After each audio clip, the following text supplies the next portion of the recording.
Bollywood silver screen presenting if I were rich man. कहानी की शुरुआत में सैंटी नाम के एक आदमी को वैन के अंदर सोते हुए दिखाया जाता है।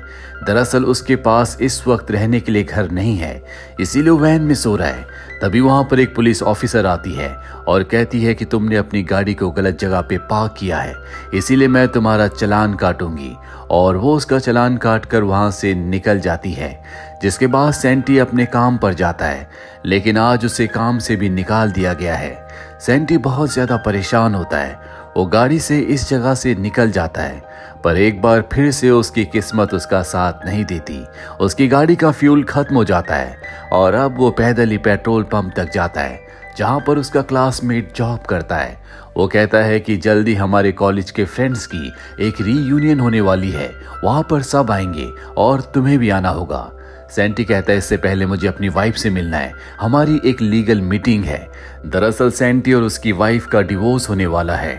अब सैंटी मीटिंग में पहुंच जाता है, जहां पर लॉयर इन दोनों को बताता है कि तुम्हारे पास जितनी भी प्रॉपर्टी, जितने भी पैसे हैं, डिवोर्स के बाद वो तुम दोनों में आधे आधे बटेंगे, लेकिन डिवोर्स के डॉक्यूमेंट्स बनने में 2 महीने का वक्त लगेगा। तब तक तुम दोनों को एक साथ ही रहना होगा, जिससे सैंटी की वाइफ नाखुश होती है। अब ये दोनों के दोनों बाहर निकल जाते हैं। सैंटी की वाइफ अपने रास्ते पर निकल जाती है। सैंटी उसे पीछे से देखता रहता है। तभी वहां पर लॉटरी बेचने वाली एक लेडी सैंटी को आवाज देती है और कहती है क्यों ना तुम एक लॉटरी का टिकट लेकर अपनी किस्मत को आजमाओ। सैंटी अपनी लाइफ में बहुत ज्यादा फ्रस्ट्रेटेड है। पता नहीं क्यों वो उसकी बात मानकर एक लॉटरी का टिकट खरीद लेता है और उसे अपने सिगरेट के बॉक्स के अंदर डाल देता है।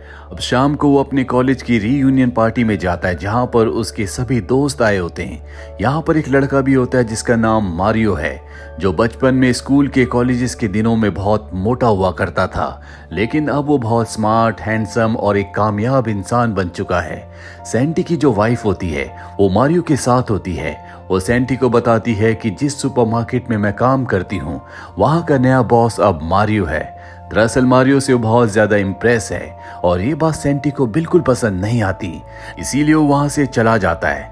इसके बाद सैंटी की वाइफ अपनी फ्रेंड को कहती है कि मुझे नहीं पता कि मुझे सैंटी से डिवोर्स लेना चाहिए या नहीं।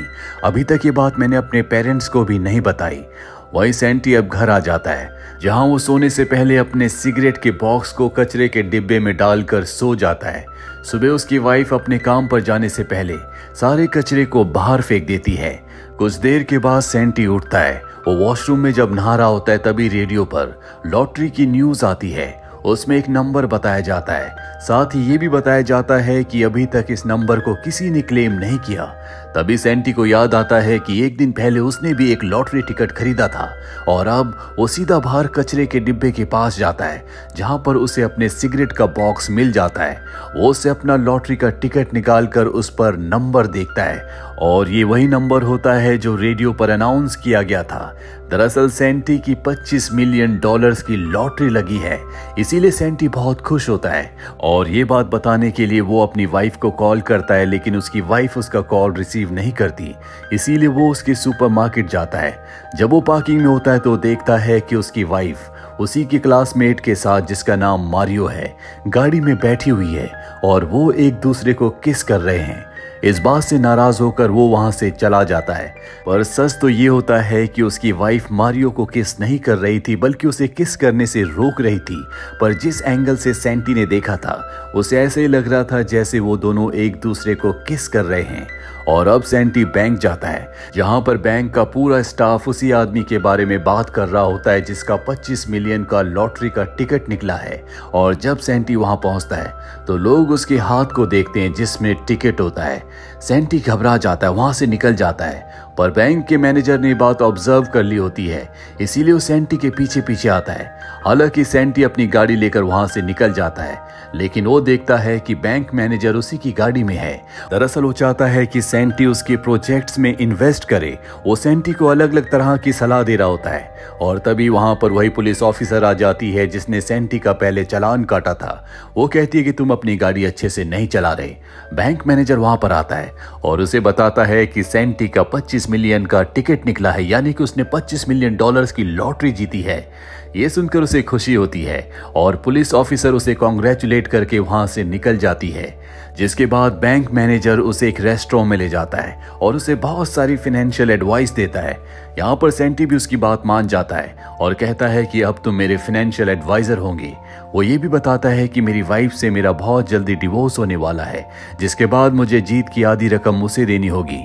मैनेजर कहता है कि कभी ऐसा मत करना, जब तक तुम्हारा डिवोर्स नहीं हो जाता ये बात तुम्हें सबसे छुपानी होगी।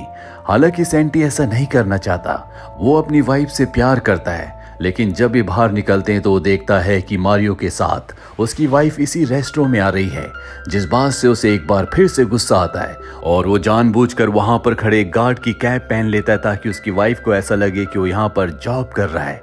दरअसल अब उसने तय कर लिया है कि वो अपनी वाइफ को लॉटरी वाली बात नहीं बताएगा।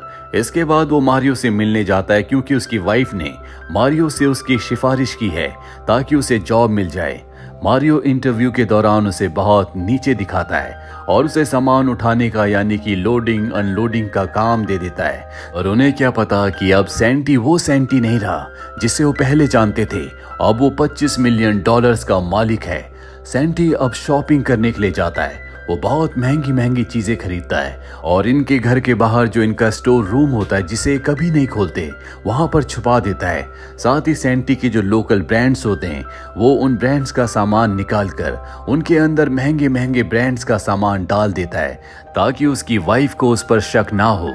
अगले दिन सेंटी अपने दोस्तों के साथ सर्फिंग करने के लिए जाता है। सर्फिंग के बाद उसके दोस्त कहते हैं कि अभी तक उस आदमी का कुछ पता नहीं चला जिसने $25 मिलियन का इनाम जीता है। हमें तो लगता है कि वो पागल है। दरअसल वो उस आदमी को उल्टा सीधा कह रहे होते हैं। जो बात सेंटी को अजीब लगती है वो उसे डिफेंड करने लगता है और अब उन दोनों को सेंटी पर शक हो जाता है। वो सेंटी से कहते हैं कि कहीं तुम ही तो नहीं जिसने $25 मिलियन का इनाम जीता है। ये सुनकर सेंटी जोर जोर से हंसने लगता है और कहता है कि अगर मैंने $25 मिलियन का इनाम जीता होता तो क्या मैं सुपरमार्केट में लोडिंग अनलोडिंग का काम करता। उसके दोस्तों को यकीन हो जाता है कि सेंटी वो इंसान नहीं है जिसने लॉटरी का इनाम जीता है। तभी वहां पर मारियो भी सर्फिंग करने के लिए आ जाता है और वो सर्फिंग में बहुत एक्सपर्ट होता है। ये उसे सर्फिंग करते देखते ही रह जाते हैं। अब अगले दिन सेंटी अपने काम पर लेट पहुंचता है। उसकी वाइफ कहती है कि तुम पूरी रात कहाँ थे और काम पर भी देर से आए हो। सेंटी कहता है कि मैं एक बहुत ही आलीशान होटल में था, जो कि सच है, पर उसकी वाइफ कहती है मुझे पता है कि तुम अपनी गाड़ी में सो रहे थे, तुम चाहो तो हर रोज वहां पर सो सकते हो। तभी वहां पर मारियो भी आ जाता है जो सेंटी की सर्फिंग का मजाक उड़ाता है और कहता है कि अभी तुम्हें बहुत सीखने की जरूरत है। ये बात सेंटी के दिल में लग जाती है। वो अपने फाइनेंशियल एडवाइजर से यानी कि बैंक मैनेजर से मिलता है और कहता है कि मुझे सर्फिंग सीखनी है। जिसके बाद ऑस्ट्रेलिया से उसके लिए एक बहुत फेमस सेलिब्रिटी कोच बुलाया जाता है, जिसके साथ सर्फिंग करके वो अपनी सर्फिंग को बहुत इंप्रूव कर लेता है।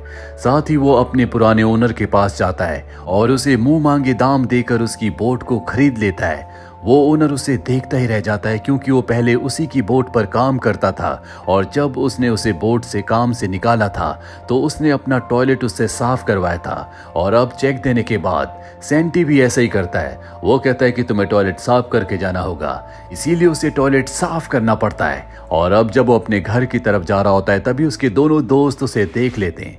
वो उसके सूट बूट को देखकर हैरान हो जाते हैं, पर सेंटी झूठ बोल देता है कि उसको नई जॉब मिली है जहां पर उसे नए नए कपड़ों को पहनकर ट्रायल करना होगा और उसका फीडबैक देना होगा। उसके दोनों दोस्त उससे नाराज होते हैं क्योंकि पिछले कई दिनों से वो उन्हें इग्नोर कर रहा है। सेंटी अपने घर आ जाता है जहां पर वो देखता है कि उसके इन-लॉज घर पर हैं। दरअसल उसकी वाइफ के मॉम डैड को अब तक नहीं पता कि इन दोनों का डिवोर्स होने वाला है क्योंकि उसकी वाइफ ने अपने मॉम डैड से इस बात को छुपाया है। लेकिन सेंटी उन्हें सब कुछ सच बता देता है और घर से निकल जाता है।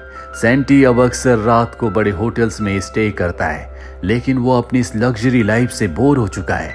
उसे अपनी पुरानी जिंदगी, पुराने दोस्त, अपनी वाइफ, इन सब से ही प्यार है। इसीलिए अब वो अपने दोस्तों को सेटल करना चाहता है।